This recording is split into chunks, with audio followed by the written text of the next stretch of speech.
I believe the children are our future. Teach them well and let them lead the way. Show them all the beauty they possess inside. Give them a sense of pride to make it easier. Let the children's laughter remind us who we used to be. Everybody's searching for a hero. People need someone to look up to. I never found anyone to fulfill my needs. A lonely place to be. So I learned to depend on me. I decided long ago never to walk in anyone's shadow.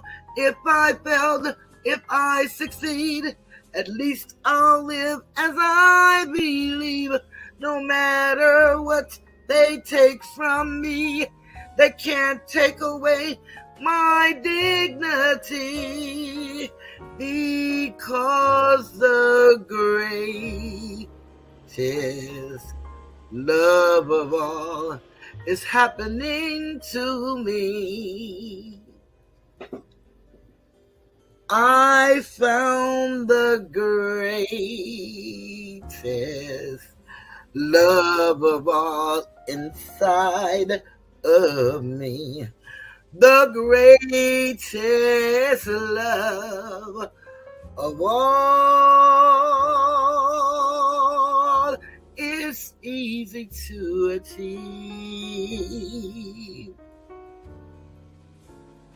Learning to love yourself is the greatest love of all. And if by chance that special place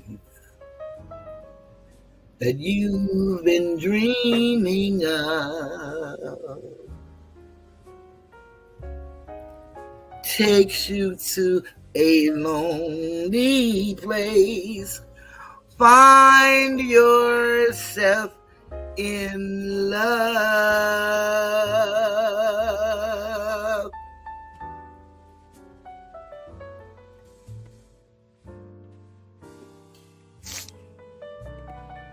Greetings and welcome to the Tiger's Den. This is the voice of Cheryl, and I am Toothless Tiger. Hello, everyone. Today is January the 31st, and we're right up on the cusp of what we have come to know as Black History Month, which for us every day is Asiatic History Month. Every day, every month, every year, for as long as we've been in existence. We have systemic issues that keeps us in a place of poverty.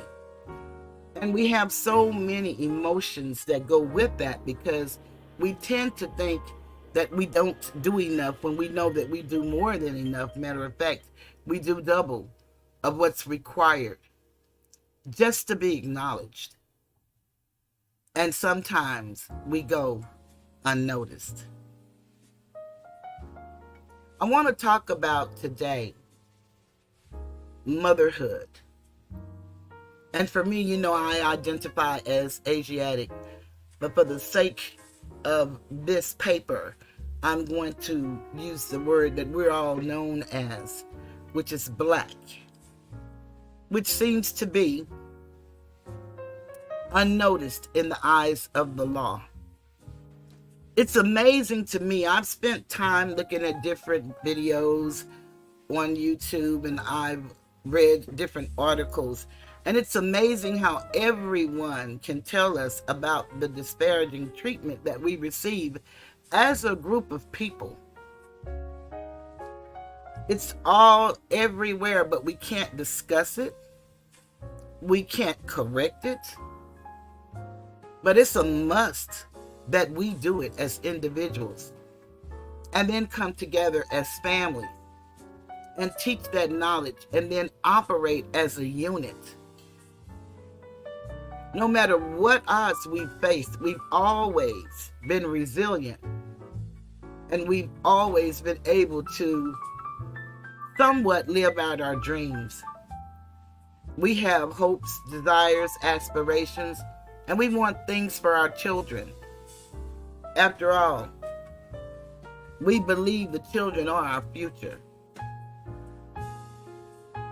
So I want to tackle today Unshackling Black Motherhood.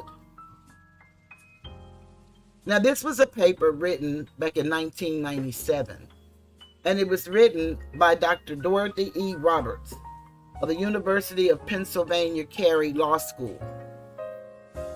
And then you may say, well, why are you back in 1997? We're in 2024. Well, unfortunately for us, since 1865, the majority of our conditions have not changed.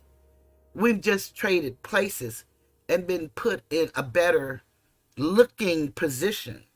But have you ever heard the saying that it's not what you say, but it's what you do that counts?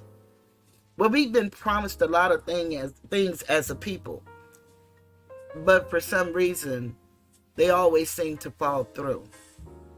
So I'm going to be reading to you from that paper, Unshackling Black Motherhood, and you'll understand why they use the word shackling in a moment as I begin to read. It's so disheartening because I don't have the experience of the people in this paper, but I have the experience of being an Asiatic mother, woman, daughter, sister, friend. I have that experience.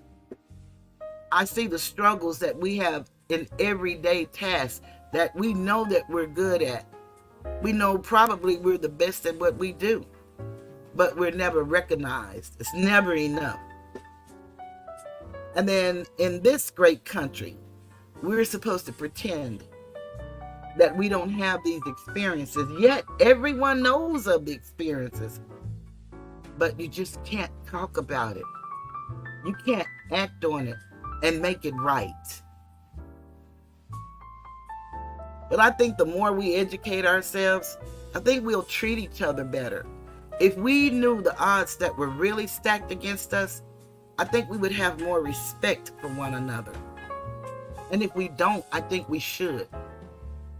So it's my hope to just give you a little encouragement, to let you see where we came from and where we're at today.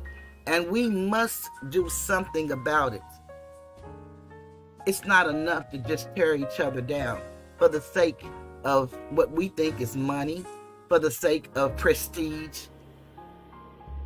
No, we got to exercise some morals and some values and some faith.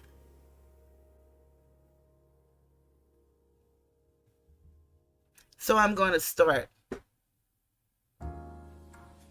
I want to say greetings to Maria, so Alicia, Ryan, and all others who are with me in the chat. Thank you for joining. All of those in the bushes, in the trees, on the beach, on the boat, in the sand, wherever you may be. Thank you for joining me. And I hope you would stay for a moment. I tell you, there used to be a time in my life when I didn't even want to know about our history because it was too painful. But how can you correct anything, or how can you advance if you don't know what you're dealing with? Hi, Allison. Good to see you.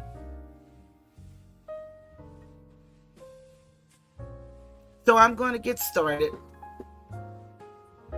And I did not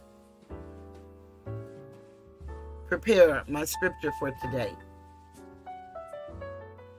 So I'll just use one of my favorite, whosoever will, let them come. And I'm going off camera, but I just wanted to say hello to everybody before I got started.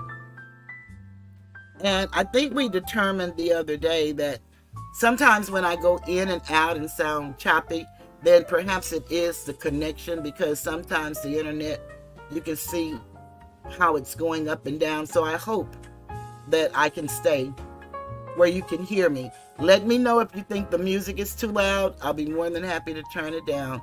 So let me know if it's too loud for you guys.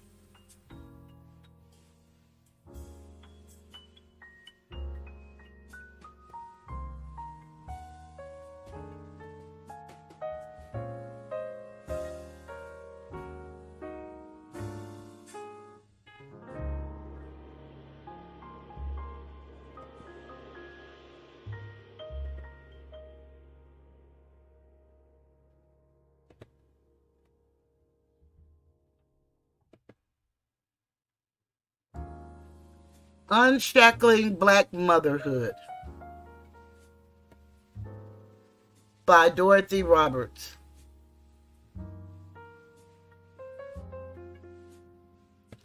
When stories about the prosecutions of women for using drugs during pregnancy first appeared in the newspaper in 1989, I immediately suspected that most of the defendants were Black women. Charging someone with the crime for giving birth to a baby seemed to fit into the legacy of devaluing Black mothers. I was so sure of this intuition that I embarked on my first major law review article based on the premise that the prosecutions perpetuated Black women's subordination. My hunch turned out to be right. A memorandum prepared by the ACLU Reproductive Freedom Project documented cases brought against pregnant women as of October of 1990 and revealed that 32 of 52 defendants were Black. By the middle of 1992, the number of prosecutions had increased to more than 160 in 24 states. About 75% were brought against women of color. In punishing doing addicts who have babies, women of color, equality, and the right of privacy.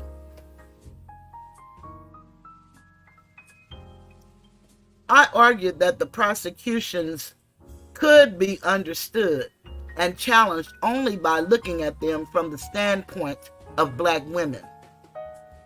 Although prosecutions were part of an alarming trend toward greater state intervention into the lives of pregnant women in general, they also reflected a growing hostility toward poor Black mothers in particular.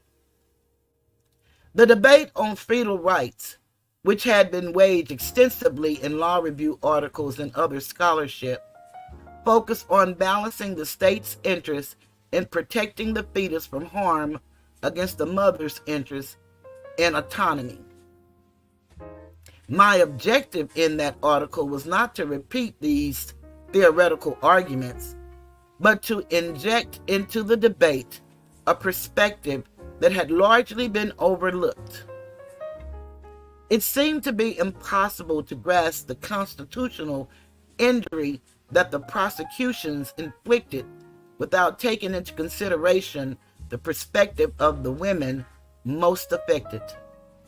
Nor could we assess the state's justification for the prosecutions without uncovering their racial motivation.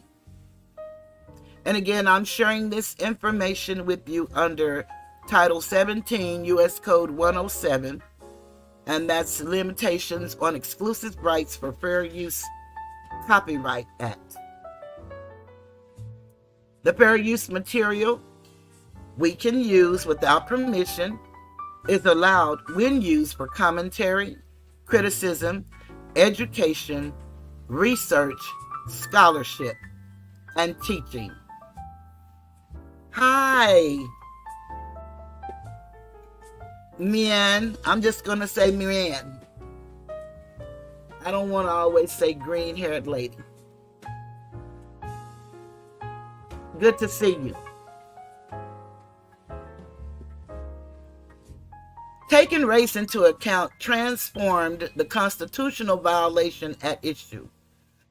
I argued that the problem with charging these women with fetal abuse was not that it constituted unwarranted governmental intervention into pregnant women's lifestyles, surely a losing argument considering the lifestyles of these defendants.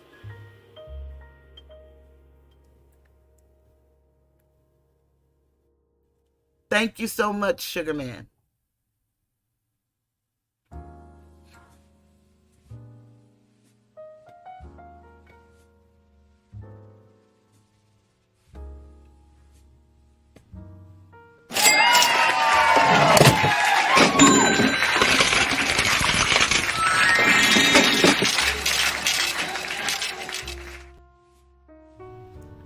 And thank you for that Cash App. You know who you are.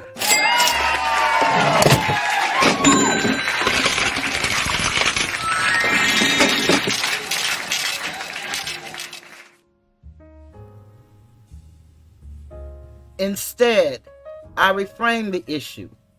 The prosecutions punished poor black women for having babies.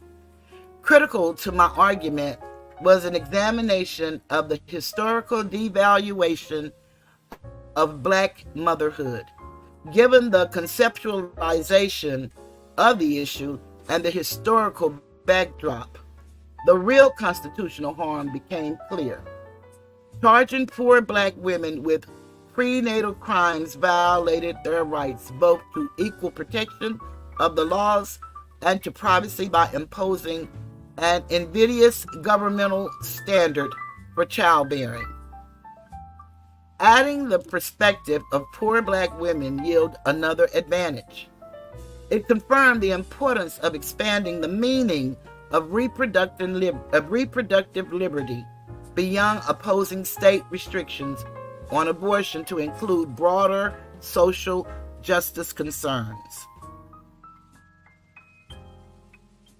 Most women charged with prenatal crimes are pressured into accepting plea bargains to avoid jail time.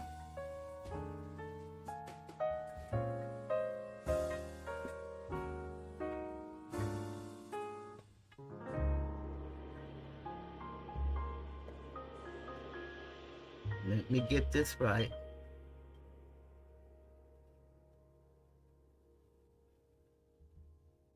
When defendants have appealed their convictions, however, they have been almost uniformly victorious. With only one recent exception, every appellate court to consider the issue, including the highest courts in several states, has invalidated criminal charges for drug use during pregnancy. Yet none of these courts has based its decision on the grounds that I argued were critical. Most decisions centered on the interpretation of the criminal statute in the indictment. These courts have held that the state's laws concerning child abuse, homicide, or drug distribution were not meant to cover a fetus or to punish prenatal drug exposure.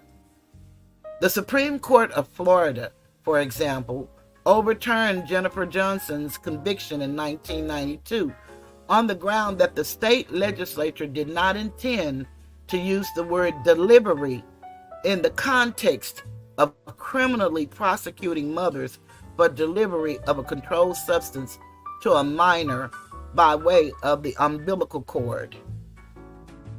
Other courts rejected the prosecutions on constitutional grounds, finding that the state had violated the mother's right to due process or to privacy. The defendant's race, however, has not played a role in the court's analysis. Thus, attorneys have successfully challenged the prosecution of prenatal crimes in appellate courts without relying on arguments about the race of the defendants. But failing to contest society's devaluation of poor black mothers still has negative consequences. Renegade prosecutors in a few states continue to press charges against poor black women for exposing their babies to crack. Many crack-addicted mothers have lost custody of their babies following a single positive drug test.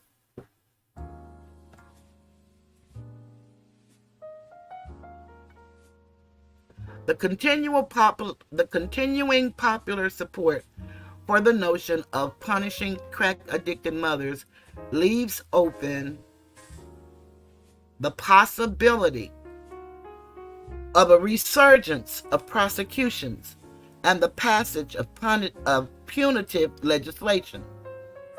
In this essay, I want to explore the strategies that lawyers have used on behalf of crack-addicted mothers to evaluate the importance of raising issues of race.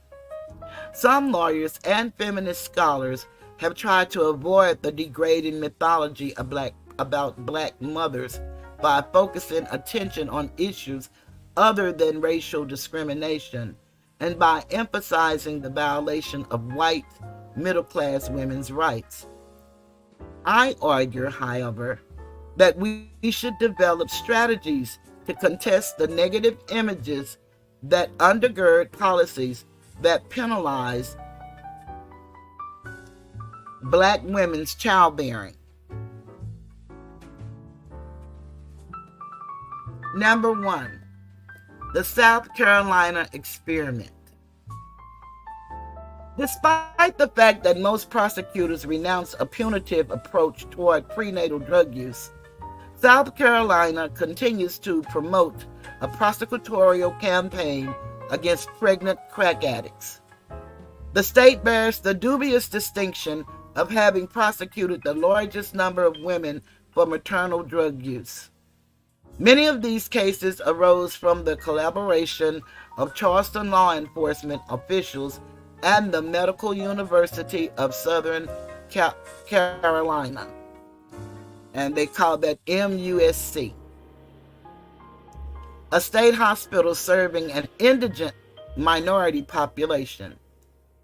In August 1989, nurse Shirley Brown approached the local solicitor, Charles Condon, about the increase in crack use that she perceived among her pregnant patients. Solicitor Condon immediately held a series of meetings, inviting additional members of the MUSC staff, the police department, Child Protective Services, and the Charleston County Substance Abuse Commission to develop a strategy for addressing the problem. The MUSC clinicians may have intended to help their patients, but larger law enforcement objectives soon overwhelmed the input of the staff. The approach turned toward pressuring pregnant patients who use drugs to get treatment by threatening them with criminal charges. As Condon expressed it, we all agreed on one principle. We needed a program that used not only a carrot, but a real and very firm stick. Condon also pressed the position that neither the physician-patient privilege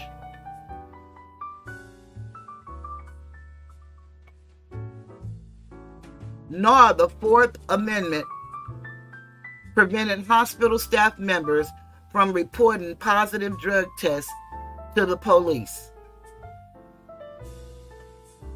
Within 2 months, MUSC instituted the Interagency Policy on Cocaine Abuse in Pregnancy.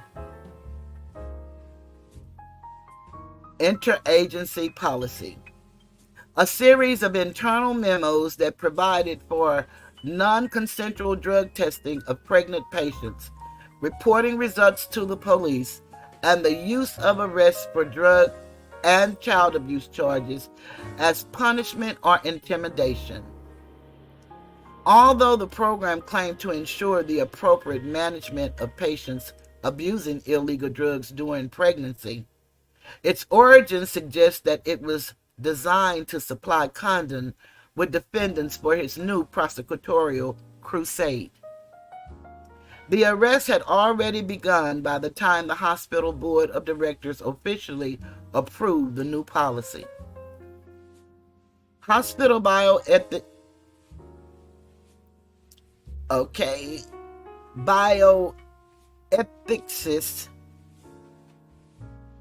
later criticized the hasty process orchestrated by Condon for neglecting the careful internal deliberation one would expect of a program affecting patient care. Condon personally broadcast the new policy in televised public service announcement that advised pregnant women, not only will you live with guilt, you could be arrested. During the first several months, women were immediately arrested if they tested positive for crack at the time they gave birth. Then the interagency policy set up what Condon called an amnesty program. Patients who tested positive for drugs were offered a chance to get treatment. If they refused or failed, they would be arrested. Patients who tested positive were handed 2 letters, usually by Nurse Shirley Brown. One notified them of their appointment with the substance abuse clinic, the other from the solicitor, warned that if you fail to complete substance abuse counseling, fail to cooperate with the Department of Social Services in the placement of your child and services to protect that child, or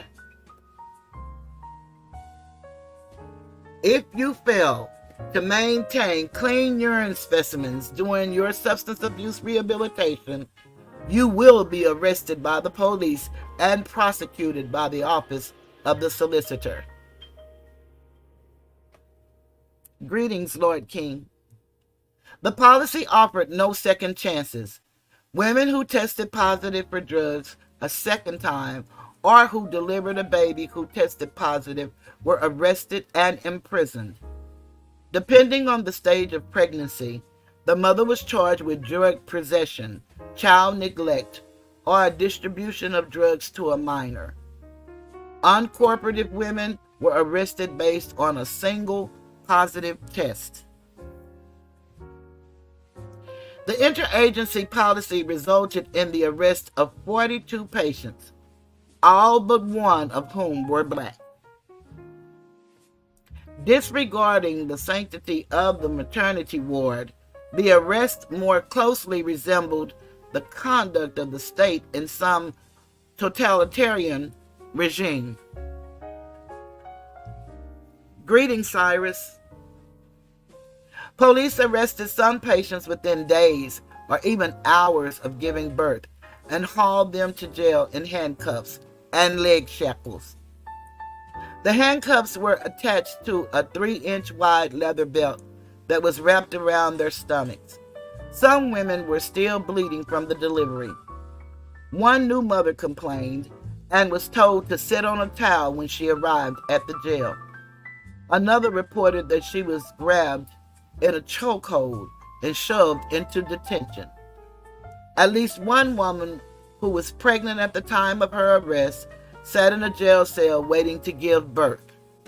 Lori Griffin was transported weekly from the jail to the hospital in handcuffs and leg irons for prenatal care.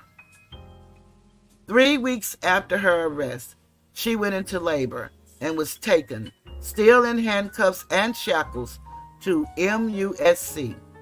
Once at the hospital, Miss Griffin was kept handcuffed to her bed during the entire delivery. That's one of those issues that the lady Angela King Stanton fought for and got overturned by President Trump when he was in office, that no woman would have to be shackled to the bed to give birth.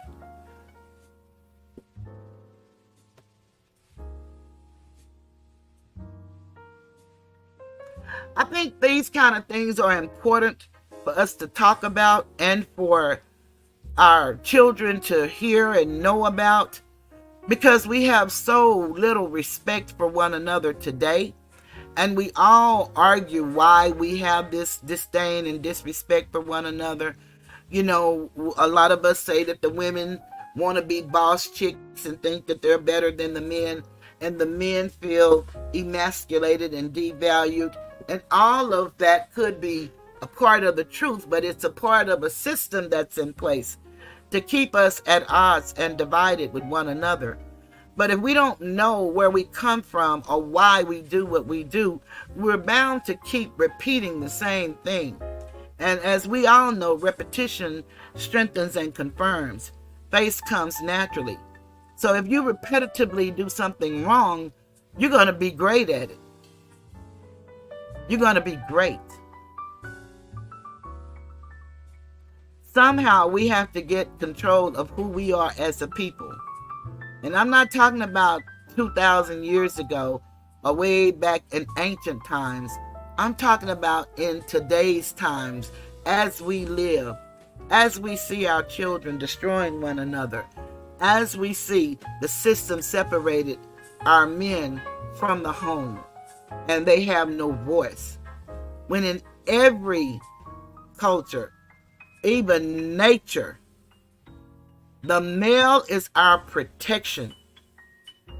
That is his role, our provider.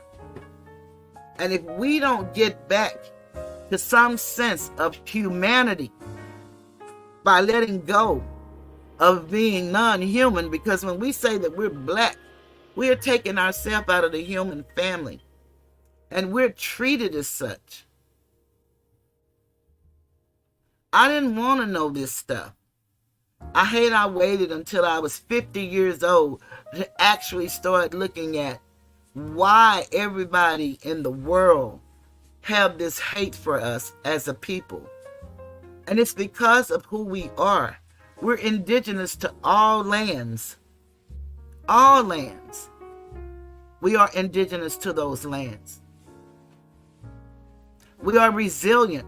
No matter what thrown at us, there is a group of us that's going to continue to keep us going. Just imagine if we had more people interested in love again. And perhaps you don't know what love feels like, but I guarantee you there is not a human that's born that don't know what they would want it to feel like. We all know what we want things to be. And we can manifest those things, especially if we educate ourselves with erudition. And that's education for human development, not just animal husbandry, meaning we just go along with the herd. What we're told, that's what we do. We don't veer from it. No, it's because we have this God inside of us that we have to bring out of us, that we continue to grow and go no matter what's done to us. Listen to this inhumane treatment. It saddens me. And we spend all of our time tearing each other down and calling each other all these ferocious names. Trust me, I'm a cusser by trade. I love cussing. My daddy cussed. I couldn't wait to cuss. But there's a time and a place for everything under the heaven. And we are in 2024. I've seen so many homeless videos in the last 24 hours. I feel like I'm homeless. But I know I'm not. My condition is nothing like what I've seen people lose. And these are everyday working people. And Ryan, I saw one on Milwaukee. I mean, it just broke my heart.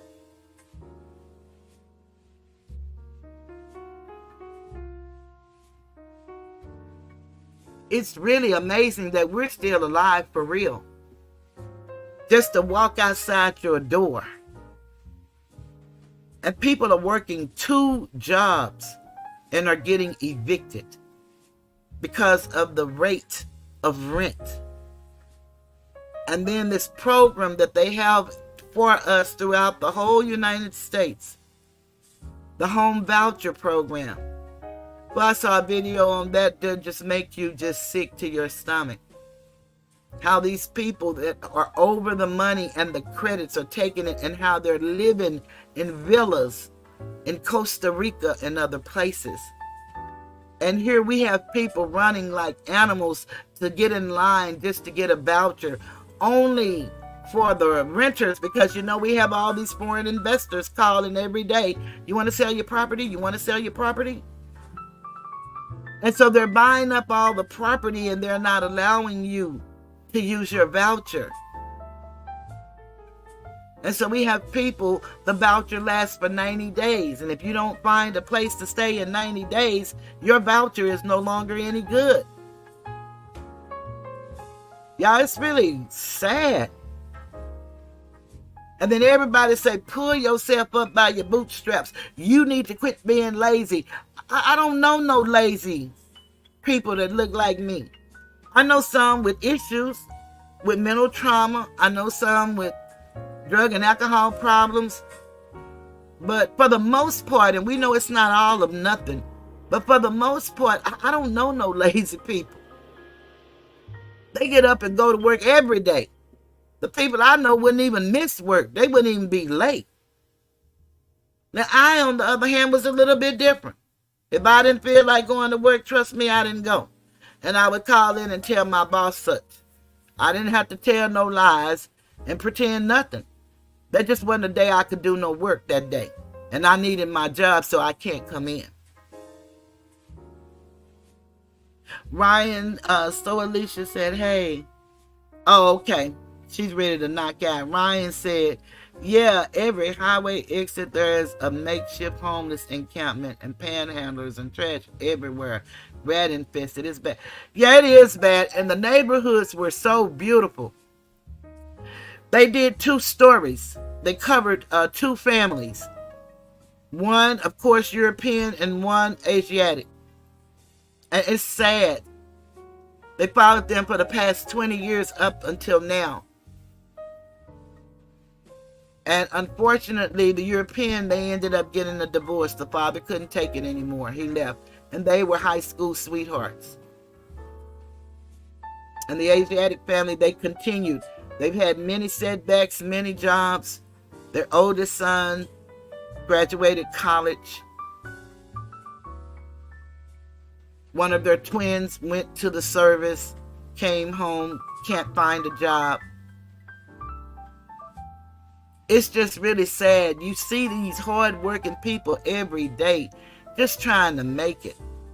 People living in their cars, in their vans, and they have some property where they let people come and park. Ryan said, but lady with the voucher is typical of Milwaukee. We're one of the most segregated cities.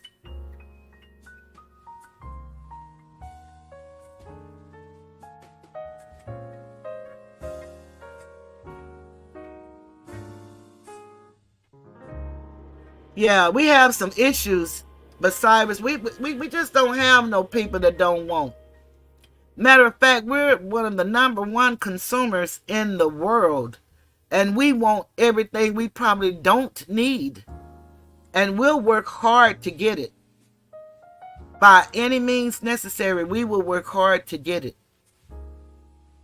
And because of our treatment, it now makes a whole lot of sense why we so flashy and why we want to be recognized and acknowledged by others. We all have these cute little sayings that, I don't need nobody to validate me and things like that.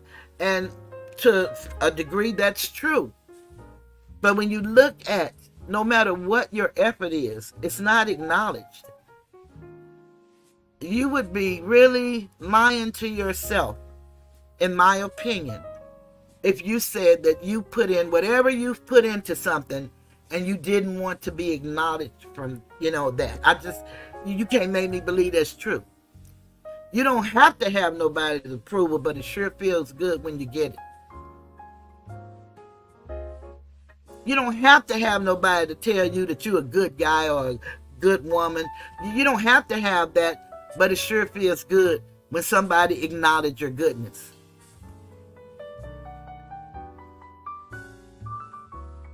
Let me go back to the article because it's really sad. And I'm not going to be on here probably longer than an hour and a half. I'm going to break this up into 2 parts. But, because they call this Black History Month, which I've been doing, like I said, my whole purpose for coming here was I thought we were all here to help each other uplift fallen humanity. Then we turned into this self-destruction of what some call roasting. But we all funny too, because we all grew up talking about each other. If you had siblings, everybody was a comedian in the house. It's just who could do it the best and the longest. But we all did that. That's a part of who we are in our culture. We didn't go below the belt. We knew exactly how low to go. But social media has taken us to a whole nother level. And we say children are our future. What are we teaching the children? Most of us don't even know this stuff. The jealousy is unreal.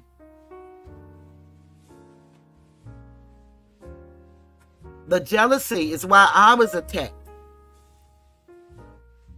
defamed,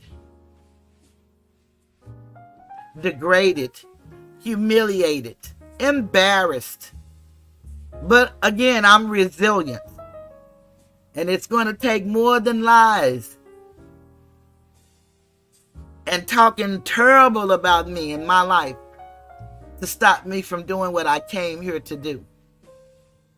I just appreciate you guys for being here with me. A lot of people on this app pretend they really don't like the mess and they really want to hear some substance. I give substance, I believe, but that's not what they're looking for. And I'm not angry at nobody because it's millions of people. And if they don't look at it today, one day, somebody's going to want to know some of this information. It's so many of us hurting on this app. I mean, in our own personal walk.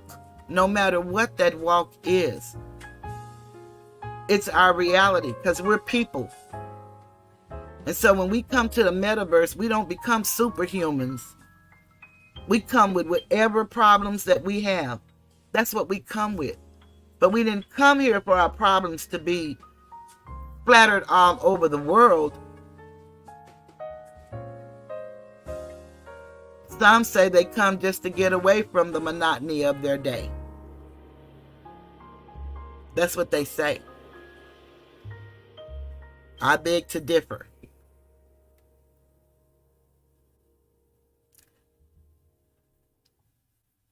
Back to the reading. I open punishing drug addicts who have babies with the recollection of an ex-slave about the method slave masters used to discipline their pregnant slaves while protecting the fetus from harm. A former slave named Lizzie Williams recounted the beating of pregnant slave women on a Mississippi cotton plantation. I've seen nigger women that was fixing to be confined do something the white folks didn't like. The white folks, would dig a hole in the ground just big enough for her stomach, make her lie face down, and whip her on the back to keep from hurting the child. Thinking about an expectant black mother chained to a belt around her swollen belly to protect her unborn child, I cannot help but recall this scene from Black Women's Bondage. The sight of a pregnant black woman bound in shackles in a modern day reincarnation of the horrors of slave masters, degrading treatment of their female chattel. And all we do is get on this app and talk about how low-lifed we are and how we are bitches and hoes and how we should be swallowing the semen. And I mean, I just never heard of such stuff. How precious life really is. It's amazing that all of us are here to even be interacting with one another with the horrors that we have to deal with on a daily basis. And we used to be so afraid for our sons. And one thing I've learned through history, if we subjugate the woman, she's going to give up her sons. And she thinks she's sparing his life. But she's not.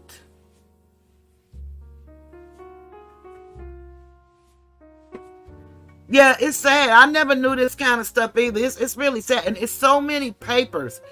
We just don't even understand. Everybody know this stuff but us. Because we so busy trying to tear each other down. Unbelievable. Part 2. The Whitener setback. In a dramatic reversal of the trend to overturn charges for prenatal drug use, the Supreme Court of South Carolina recently affirmed the legality of prosecuting pregnant crack addicts. The case involved 28-year-old Cornelia Whitener, and that could be Whitner, who was arrested for endangering the life of her unborn child by smoking crack while pregnant. On the day of her hearing, Whitner met briefly in the hallway with her court-appointed plea guilty to child neglect charges, promising to get her into a drug treatment program so that she could be reunited with her children.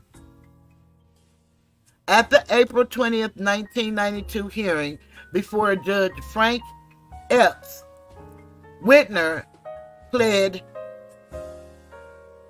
she pleaded for help for her drug problem. Aaron explained that her client was in a counseling program and had stayed off drugs since giving birth to her son, who was in good health. She requested that Whitner be placed in a residential treatment facility. Turning a deaf ear, Judge Epps simply responded, "I think I'll just let her go to jail." He then sentenced Whitner to a startling 8 years in prison. So it says an 8-year prison term. Can you believe it? 8-year prison term.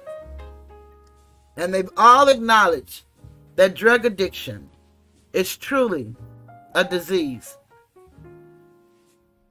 One that one must participate in, but it's truly a disease. But she got 8 years.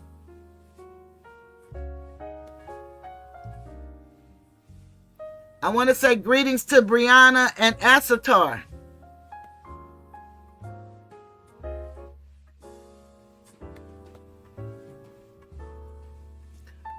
Whitner had been incarcerated for 19 months before a lawyer from the local ACLU contacted her about challenging her conviction. Whitner's lawyers filed a petition for post-conviction relief that claimed that the trial court lacked jurisdiction to accept a guilty plea for a non-existent offense.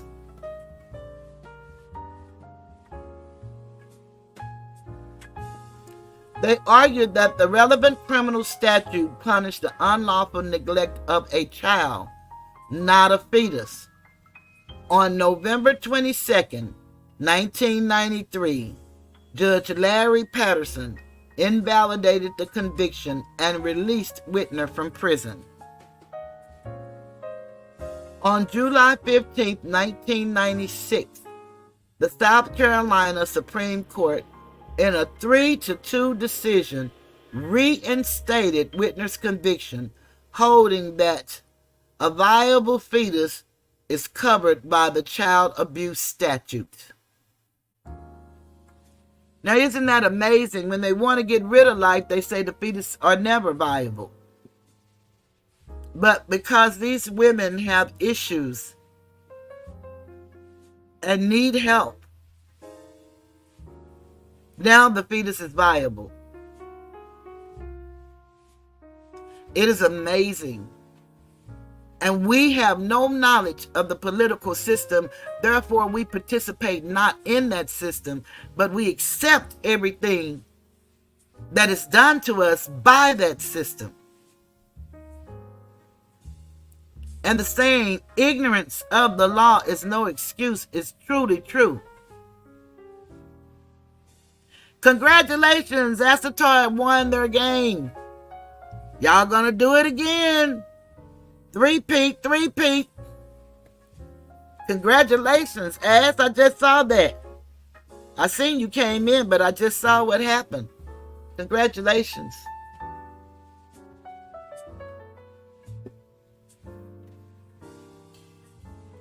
The court based its conclusion on prior case law that recognized a viable fetus as a person. South Carolina courts allowed civil actions for the wrongful death of a fetus and had upheld a manslaughter conviction for the killing of a fetus. According to the court, these precedents supported its interpretation of the child abuse statute. It would be absurd to recognize the viable fetus as a person for purposes of homicide and wrongful death statutes, but not for purposes of statute prescribing child abuse. Moreover, punishing fetal abuse would further the statute's aim of preventing harm to children. The court reasoned that the consequences of abuse or neglect after birth often pale in comparison to those resulting from abuse suffered by the viable fetus before birth. Any excuse to do. You know, it was once said in Texas, you know, if you can indict a ham sandwich, you can indict anybody. It's all in how you frame it. And that's where we have a misconception of how the law works. The Whitner holding opens the door for a new wave of prosecutions in South Carolina, as well as in other states that wish to follow its lead. Condon, who had been elected Attorney General in a landslide victory, declared, "This is a landmark precedent-setting decision. This decision is a triumph for all those who want to protect the children of South Carolina." Wonder, do they really want to protect the children of South Carolina? As the state's chief law enforcement officer, Condon may have visions of replicating his Charleston experiment in other hospitals across South Carolina. Number 3, shackling Black motherhood. Not only did South Carolina law enforcement agents brutally degrade Black mothers and pregnant women at the Charleston Hospital with little public outcry, but the state's highest court essentially sanctioned the indignity.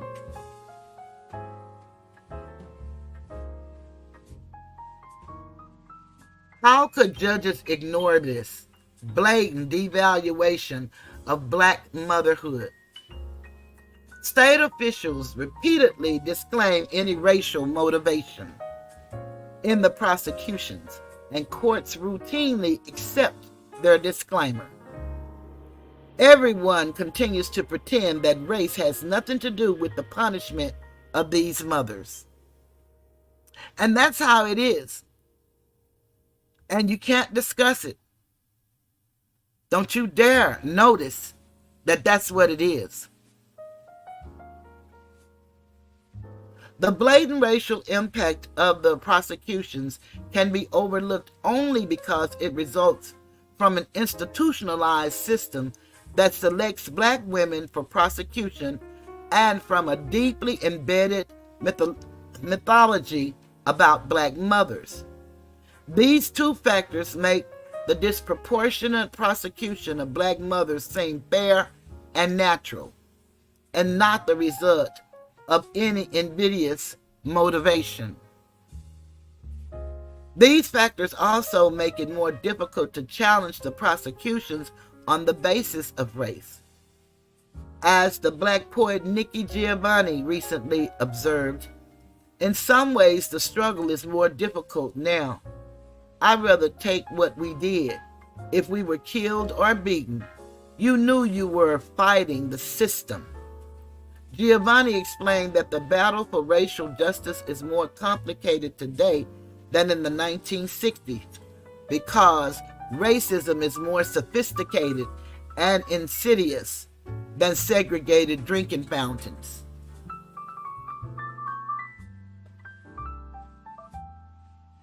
Prosecutors like Condon do not announce that they plan to single out poor black women for prosecution.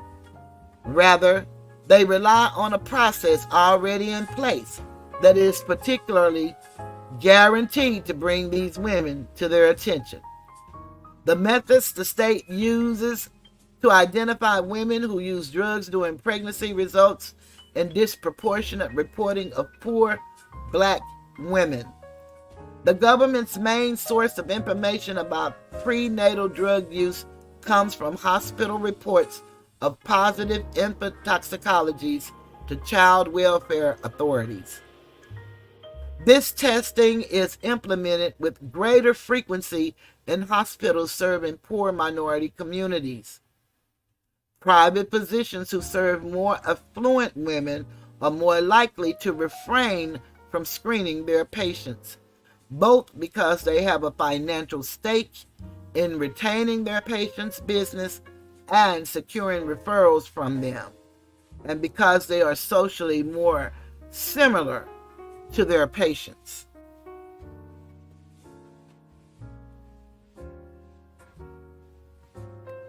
Hospital administrators drug test in a manner that further discriminates against poor black women. One common criterion triggering an infant toxicology screen is the mother's failure to obtain prenatal care, a factor that correlates strongly with race and income.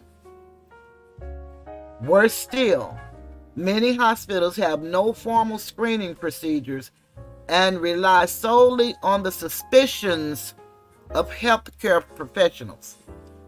The suspicions. This discretion allows doctors and hospital staff to perform tests based on their stereotyped assumptions about the identity of drug addicts. Women who smoke crack report being absurd and degraded by hospital staff during the delivery. Their experiences suggest that staff often harbor a deep contempt for these women, born at least partly of racial prejudice. A 24-year-old woman from Brooklyn, Kay, recounted a similar experience. Bad. They treat you bad.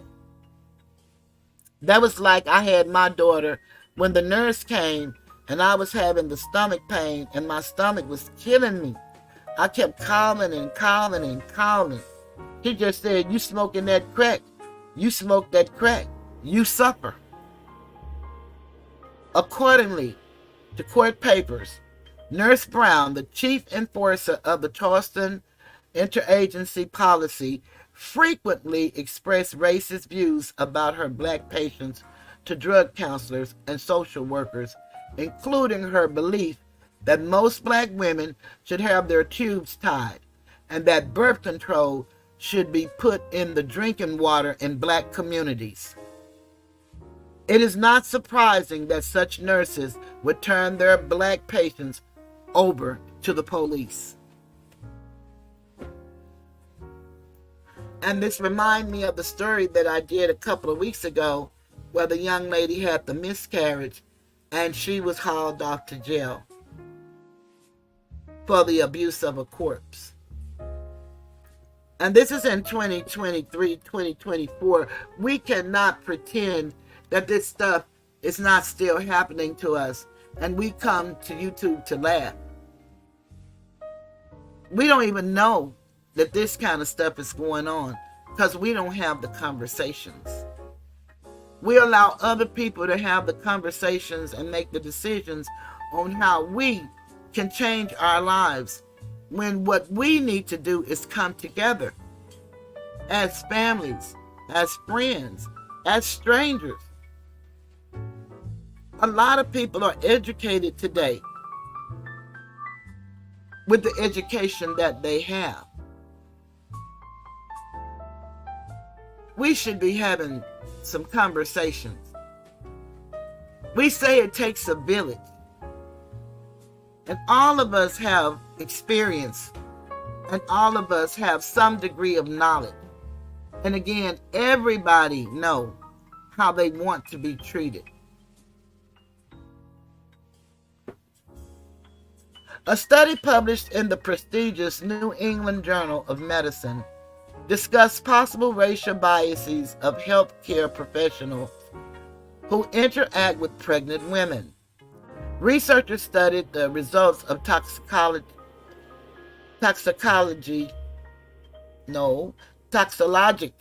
tests of pregnant women who received prenatal care in public health clinics and in private obstetrical offices in Pinellas County, Florida. The study found that little difference existed in the prevalence of substance abuse by pregnant women along either racial or economic lines, and that there was little significant differences between patients at public clinics and private offices. Despite similar rates of substance abuse, however, black women were 10 times more likely than whites to be reported to government authorities. Both public health facilities and private doctors were more inclined to turn in black women than white women for using drugs while pregnant. So it doesn't mean that other people don't do it. It's just that they get a better outcome and more opportunities to deal with the issue. Just as important as this structural bias against black women is the ideological bias against them, prosecutors and judges are predisposed to punish black crack addicts because of a popular image promoted by the media during the late 1980s and the early 1990s. News of an astounding increase in maternal drug use broke in 1988 when the National Association for the Prenatal Addiction Research and Education published the results of a study of babies in hospitals across the country. The NAPARE found that at least 11% of women admitted in labor in hospitals across the country would test positive for illegal drugs. In several hospitals, the proportion of drug-exposed infants was as high as 25%. Extrapolating these statistics to the population at large, some observers estimated that as many as 375,000 drug-exposed infants are born every year. Who knew? This figure covered all drug exposure nationwide and did not break down the numbers based on the extent of drug use or its effect on the newborn. The media paralleled that Napier report into a horrific tale of irreparable damage to hundreds of thousands of babies. A review of newspaper accounts of the drug exposure data reveals a stunning instance of journalistic excess. Although Napier's figures referred to numbers of infants exposed to, not harmed by, maternal drug use, the Los Angeles Times wrote that about 375,000 babies were tainted by potentially fatal narcotics in the womb each year. And did y'all hear what they said? Was exposed to but not harmed by. The Napier figure did not indicate the extent of maternal drug use or its effects on the fetus. In fact, the nature of harm, if any, caused by prenatal drug use depends on a number of factors, including the type and amount of drugs ingested, the pregnant woman's overall health, and the baby's environment after birth. Some articles attributed all 375,000 cases to cocaine, although experts estimate that 50,000 to 100,000 newborns were exposed specifically to cocaine each year. In one editorial, the figure ballooned to 550,000 babies who have their fragile brains bombarded with the drug. The Los Angeles Times implied in a front-page story that crack was the only drug used by pregnant women, writing, "Crack was even responsible for the creation of an entirely new and now leading category of child abuse. Exposure of babies to drugs during pregnancy." Of course, babies had been exposed prenatally to dangerous amounts of alcohol, prescription pills, and illicit drugs long before crack appeared in the 1980s.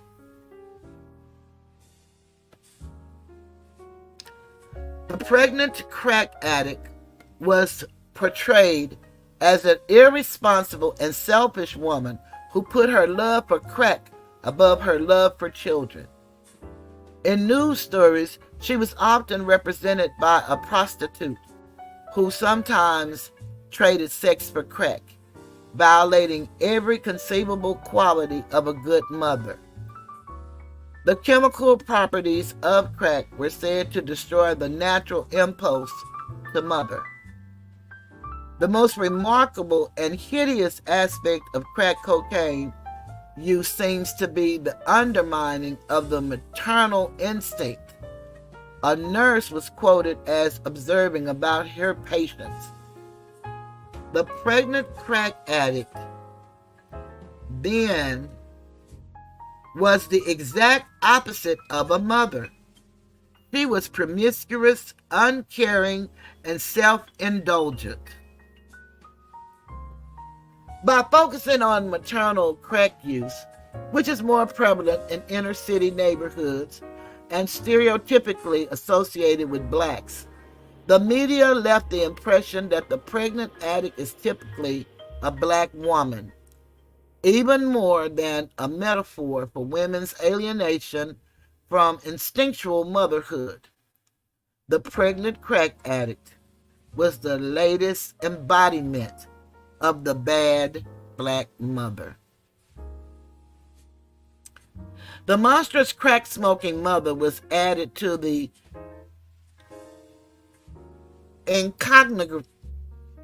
iconography of depraved black maternity, alongside the matriarch and the welfare queen.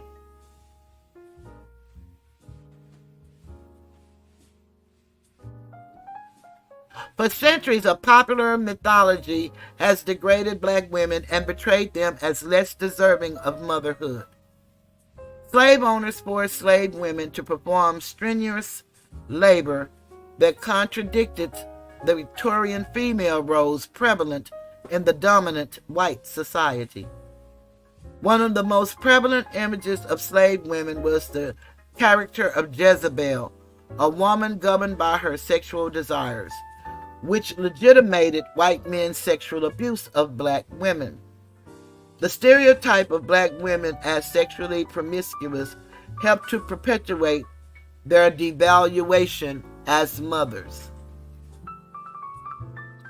This devaluation of black motherhood has been reinforced by stereotypes that blame black mothers for the problems of the black family, such as the myth of the black matriarch, the domineering female head of the black family. White psychologists have held black matriarchs responsible for the disintegration of the black family and the consequent failure of black people to achieve success in America. So the one who gave you life, nurtured you, and preserved life, we're the ones who destroy life. Not the system that there was a rule that I'm going to talk about on Sunday, the man out of the house rule. But we're not going to mention that because it became a part of the law. The man had to be out the house. Daniel Patrick Moynihan, and we know that we read his story, popularized this theory in his 1965 report, The Negro Family,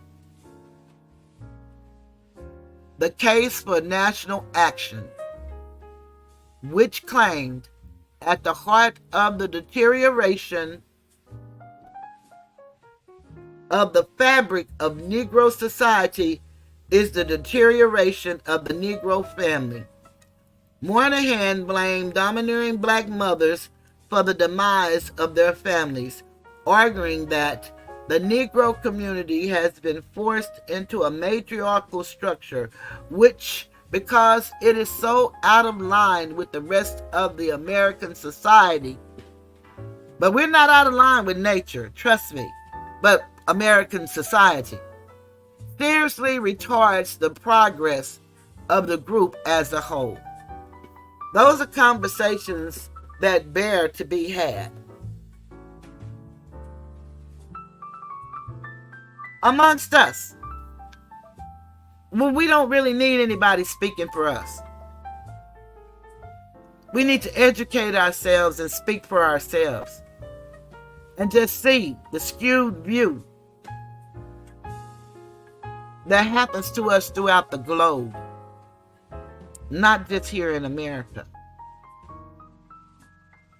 The myth of the Black Jezebel has been supplemented by the contemporary image of the lazy welfare mother who breeds children at the expense of taxpayers in order to increase the amount of her welfare check. But isn't it something that nobody discussed when we were bred on the farm to pick cotton? Isn't that amazing? We don't even see the contrast.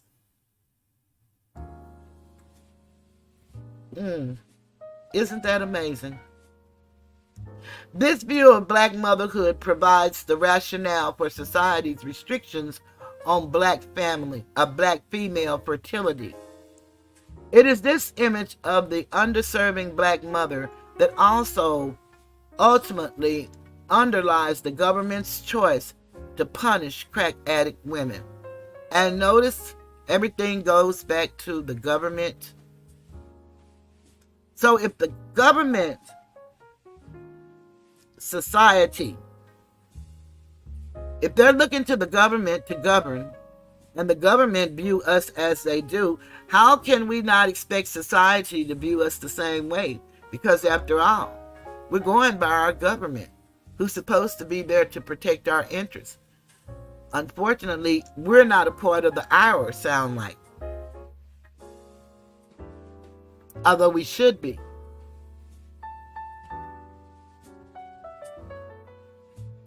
The frightening portrait of diabolical pregnant crack addicts and irreparably damaged crack babies was based on data that have drawn criticism within the scientific community. The data on the extent and severity of crack impact on babies are highly controversial. At the inception of the crisis, numerous medical journals reported that babies born to crack-addicted mothers suffered a variety of medical, developmental, and behavioral problems. More recent analyses, however, have isolated the mythological flaws of these earlier studies. And that's the methodological.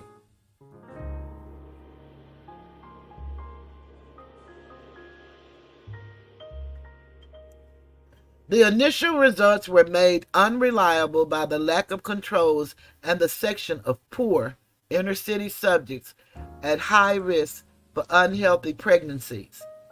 Maternal crack use often contributes to underweight and premature births. This fact alone is reason for concern. But many of the problems seen in crack-exposed babies are just as likely to have been caused by other risk factors associated with their mother's crack use, such as malnutrition, cigarettes, alcohol, physical abuse, and inadequate health care. Researchers cannot determine authoritatively which of this array of hazards actually caused the terrible outcomes they originally attributed to crack, or the percentage of infants exposed to crack in the womb who actually experienced these consequences. In addition, the claim that prenatal crack use causes irreparable neurological damage leading to behavioral problems has not been fully substantiated. An article by a team of research physicians concluded that available evidence from the newborn period is far too slim and fragmented to allow any clear predictions about the effects of intrauterine exposure to cocaine on the course and outcome of child growth and development. Yes, Cyrus, it is deep. That's how they say they can predict who's going to go to prison by the third grade, and they can predict how you're not going to make it from the time you're born. These are the things that is being used against us, people's opinions, not their level of expertise and scientific proof. It's opinions.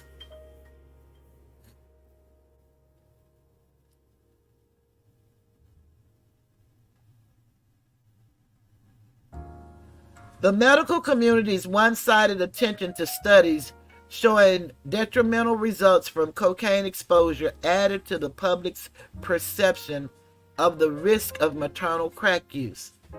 For a long time, journals tended to accept for publication only studies that supported the dominant view of fetal harm. Research that reported no adverse effects was published with less frequency, even though it was often more reliable. The point is not that crack use during pregnancy is safe, but that the media exaggerated the extent and nature of the harm it causes. News reports erroneously suggested, moreover, that the problem of maternal drug use was confined to the Black community. A public health crisis that cuts across racial and economic lines was transformed into an example of Black mothers' depravity that warranted harsh punishment. Why hasn't the media focused as much attention on the harmful consequences of alcohol abuse or cigarette smoking during pregnancy, or the widespread devastation that black infants suffer as a result of poverty. In punishing drug addicts who have babies, I suggested an answer. The prosecution of crack-addicted mothers diverts public attention from social ills such as poverty, racism, and a misguided national health policy, and implies instead that shamefully high black infant death rates are caused by the bad acts of individual mothers. Poor black mothers have thus become the scapegoats for the causes of the black community's ill health. Punishing them assuages any guilt the nation might feel at the plight of an underclass with infant mortality, or I should say mortality, at rates higher than those in some levels developed countries.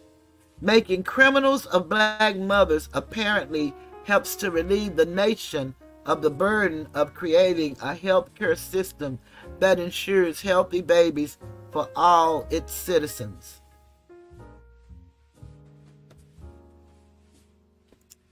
Additional medical studies demonstrate the perversity of a punitive approach. Some researchers have found that the harmful effects of prenatal crack exposure may be temporary and treatable. A Northwestern University study of pregnant cocaine addicts, for example, found that comprehensive prenatal care may improve the outcome in pregnancies complicated by cocaine abuse. Research has also discovered dramatic differences in the effects of maternal alcohol abuse depending on mother's socioeconomic status. Heavy drinking during pregnancy can cause fetal alcohol syndrome, characterized by serious physical malformations and mental deficiencies. Although all women in the study drank at the same rate, the children born to low-income women had a 70.9% rate of fetal alcohol syndrome, compared to the 4.5% rate for those of upper-income women. The main reason for the disparity was the nutrition of the pregnant woman. While the wealthier women ate a regular balanced diet, the poor women had sporadic unhealthy meals. Admittedly, crack is not good for anyone, and we need effective policies to stem crack use by pregnant women. Yet these studies about fetal alcohol syndrome and prenatal crack exposure suggest that crack's harmful consequences for babies may be minimized or even prevented by ensuring proper health care and nutrition for drug-dependent mothers. The best approach for improving the health of crack-exposed infants, then, is to improve the health of their mothers by ensuring their access to health care and drug treatment services. Yet prosecuting crack-addicted mothers does just the opposite. It drives these women away from these services out of fear of being reported to law enforcement authorities. This result reinforces the conclusion that punitive policies are based on resentment toward black mothers rather than on a real concern for the health of their children. Thank you, Cyrus. I'm glad you found it too. I appreciate you for participating in the chat. And I'm going to stop with this last paragraph, and that is the medical profession's new information regarding the risk of prenatal crack exposure has had little impact on the public's perception of the epidemic. The image of the crack baby trembling in a tiny hospital bed, permanently brain damaged, and on his way to becoming a parasitic criminal seems indelibly etched in the American psyche. It will be hard to convince most Americans that the caricature of the crack baby results on hotly contested data. And so, like I said, I'm going to sum it up there, and we'll continue with the strategies on Sunday when I talk about the second half of this paper and the rule that the father had to be out of the house. You know, I heard people say that, and I heard them laugh and talk about that, and I know that they did that in the show Julia, but I didn't really know that that was really a written criteria in the law, in our homes, for us to get any kind of welfare. And then we still didn't get the amounts that other people were afforded. Cyrus said, I know so many people that lost babies due to drugs. And I know that we don't have to use the drugs, but we have to look at what that war on drugs was all about. It wasn't really a war on drugs. It was mainly a war on people, because they took away a lot of the jobs and then brought in the drugs. And then that became the new job for most people. Thank you, Cyrus. I appreciate that. So we really got to get honest with ourselves and say, do we really love the children? Do we really see them as our future? Do we really want our conditions to change, or are we just comfortable? I think that's something we should think about as we go into this time where now everybody's going to be celebrating Black history. And they're going to regurgitate the same old stuff that we hear every year about the speech of Martin Luther King, about how great Malcolm was and how he saw things. Why don't we look at things that's affecting us while we're still alive? Because we're still here. And we're still being affected by these systems every day. I just saw a video just a moment ago where people were being evicted throughout the United States, and they were here in Dallas. And it's just heartbreaking. And one woman, while they were there reporting on the story of her being, she was sleeping in her van, and she had 7 children, and that's all they had. And then she got a cousin or somebody to allow her to come stay in their apartment. She had a voucher that she didn't get an apartment. But while they were there, they went to follow up 3 months later. And while they were there doing the story, they came and repossessed her van while they were there doing the story. It's a crisis for everybody. Fathers and their children, mothers and their children.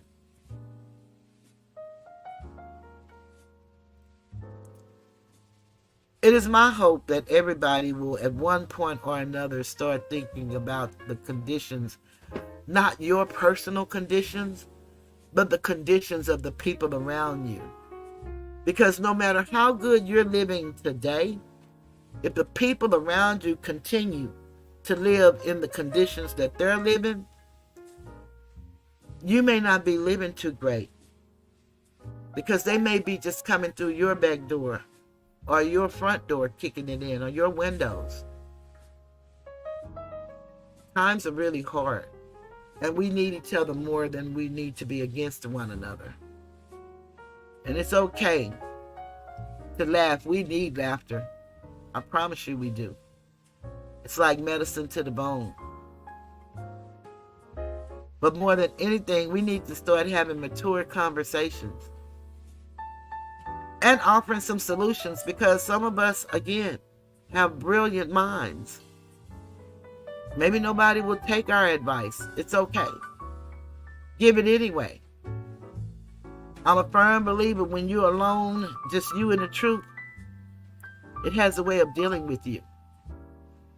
And you have some decisions to make, or they'll be made for you. On that note, again, I want to thank you for the super chat and for the Cash App. I greatly appreciate it. I want to thank everybody for coming. I hope everybody hit the like button.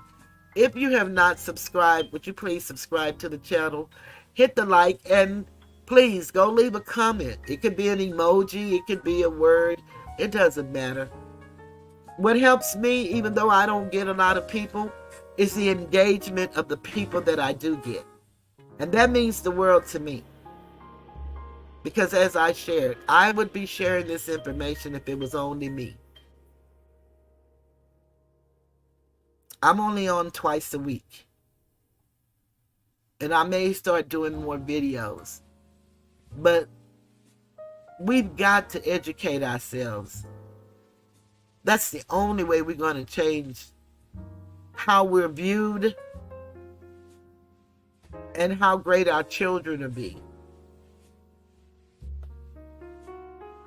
And on that note, I wish everybody a beautiful rest of your week. Hope to see you Sunday when we finish this up. And if anybody have any ideas or anything, my email is there. And you can always feel free to email me. If you have any ideas, you can put it in the chat. If you have any ideas, you can leave it in the comments. I want to thank all of my members. I do have memberships for anybody who's interested. That really helps support the channel, and I thank you very much. I appreciate you. I still have the massages. If anybody wants to contact me and let me know that they have a massage envy in their town and they would like to have a massage, I can only give away one a month, but I do give them away to whosoever will. And on that note, I'm leaving the tiger's den. Goodbye. In a mother's love, you find everything's alright. To a mother's love, you are bound. You can rest on sacred ground. In a mother's love,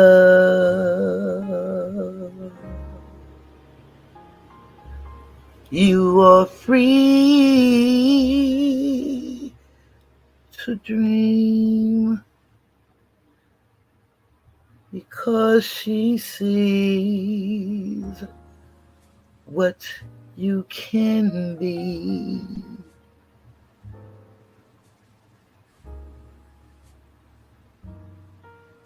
In a mother's love, you see the sun, enough for two, but you're one. In a mother's love, you can feel something hurts. You can heal. Yes, a mother's love is real. You grow because she knows to let you go.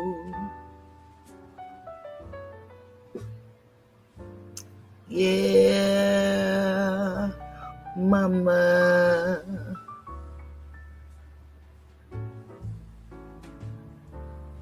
Mama, mama, mama.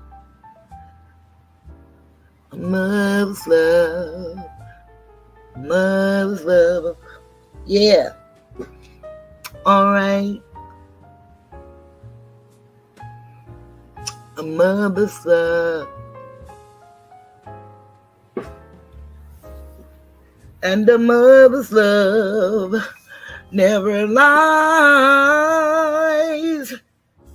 She believes that you can fly with all of her might. A mother's love. Yeah.